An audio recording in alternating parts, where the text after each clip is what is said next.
Stop taking warm showers. A 2000 study replicated and synthesized by Stanford Neurobiology in 2023 found one specific cold water protocol that raises your dopamine 250%, more durably than amphetamines, more selectively than any antidepressant on the market.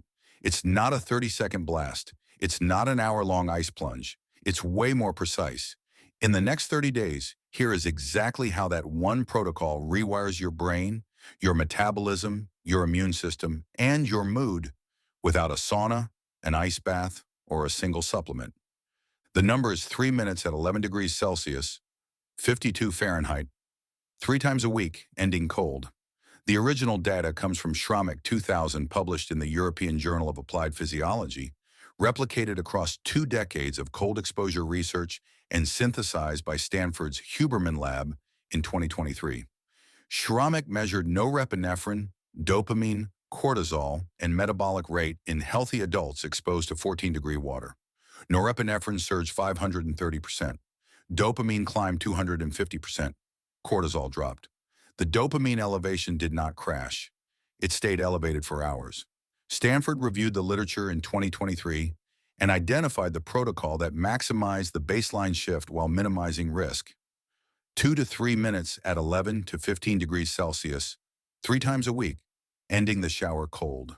Not before workouts, not as punishment, as a precise biochemical lever. Here is the day-by-day breakdown of what happens across 30 days of 3 weekly cold showers. Day 1, you turn the shower cold for 3 minutes.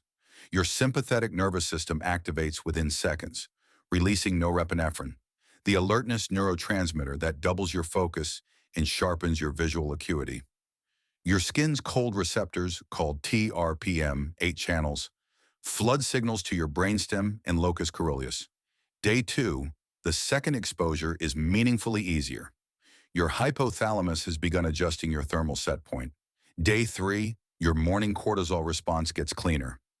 Peaks sharper, drops faster, leaves you more alert by 9 a.m. Day 4, your dopamine baseline starts elevating measurably between sessions, not just during them. Day 5, brown adipose tissue, BAT, the heat-generating fat stored in your upper back and neck, begins activating. BAT burns 200 to 500 calories at rest for each 100 grams active. Day 6, your norepinephrine response calibrates. Same exposure, less stress signaling, more focus. By day 7, your resting heart rate has dropped 2 to 4 beats per minute, your cold tolerance has visibly improved, and the 3-minute cold shower is no longer a fight. It is a tool. Day 8 is when the brown fat thermogenesis becomes metabolically significant. Søberg 2021 in Cell Reports Medicine showed regular cold exposure shifts BAT to a more active metabolic state, burning glucose and triglycerides at rest. Day 9, your insulin sensitivity climbs measurably. Day 10, your immune system shifts. Natural killer cell activity increases, white blood cell counts climb slightly, and your susceptibility to upper respiratory infections drops measurably over the following weeks. Day 11, your mood stability begins shifting in a way most subjects describe as noticeable but hard to attribute. Cold exposure trials consistently show depression symptom reductions starting in week 2. Day 12, your vagal tone improves, HRV climbs 10%. Day 13, your inflammatory markers, high sensitivity, CRP, interleukin-6, tumor necrosis factor, drop, especially in people with chronic low-grade inflammation. Day 14, your sleep quality upgrades. Cold exposure earlier in the day shortens sleep onset, improves deep wave sleep, and lowers nighttime resting heart rate.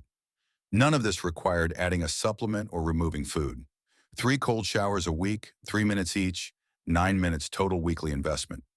Week 3 is when the dopamine baseline shift becomes psychologically obvious. Day 15, your motivation improves. Tasks you procrastinated on suddenly feel doable. This is the rising dopamine baseline, not a placebo. Day 16, your alertness without coffee climbs noticeably. Day 17, your morning focus benchmarks measurably improve. Day 18, your fasting glucose drops 3 to 5 milligrams per deciliter on average, even though you have changed nothing else about your diet. Day 19, HRV climbs another 5 to 8% on top of last week. Day 20, your stress recovery accelerates. Your nervous system returns to baseline faster after high-stress moments. Day 21, your cold pain tolerance has roughly doubled. What felt agonizing on day 1 now feels merely uncomfortable. This is your prefrontal cortex strengthening, the same neural adaptation linked to executive function and impulse control. Week 3 is also when most people experience the "I crave this" shift. Your brain begins anticipating the cold shower because of the dopamine elevation that follows it. The final week is where everything compounds. Day 22, your resting metabolic rate climbs 5 to 15% above baseline, driven by BAT activation and elevated norepinephrine signaling. Day 23, your VO2 max begins climbing through improved vascular function and endothelial responsiveness. Day 25, your testosterone levels in men have measurably increased, particularly in previously sedentary subjects. Day 26, your serum BDNF, brain-derived neurotrophic factor, has elevated. BDNF is the fertilizer for new neuron growth, and chronically elevated BDNF is associated with reduced dementia risk, better learning, and faster recovery from depression. Day 28, your prefrontal cortex measurably thickens on MRI imaging in long-term cold exposure subjects, a structural brain change visible in just 1 month. Day 29, your visceral fat measurably reduces. Day 30, your cold tolerance is unrecognizable from day 1. Your dopamine baseline is elevated. Your morning energy is stable without coffee. Your sleep is deeper. Your inflammation is lower. Your insulin sensitivity is better. And your motivation is higher. All from 9 minutes of cold per week. Here is the practical part. Start at 60 degrees Fahrenheit, about 15 degrees Celsius. Cold enough to be a stimulus, warm enough not to shock you. 3 minutes minimum. Build down to 50 degrees over the first 2 weeks. Always end your shower cold. The dopamine elevation comes from the final cold exposure, not from a warm rinse afterward. 3 times a week is the locked dose. More is not better. Daily cold exposure can blunt the receptor response, and the data shows diminishing returns past 3 to 4 sessions per week. Aim for Monday, Wednesday, and Friday morning. Not in the evening. Cold raises norepinephrine and can disrupt sleep onset for up to 4 hours. Not before heavy lifting. Cold blunts hypertrophy, signaling for 6 to 8 hours. Not on an empty stomach if you have low blood pressure. Track your resting heart rate with any wearable for the first 2 weeks. You will see it drop. Track your morning energy. You will feel it stabilize. 3 minutes, 3 times a week, 9 minutes total, free. Science made easy, every week.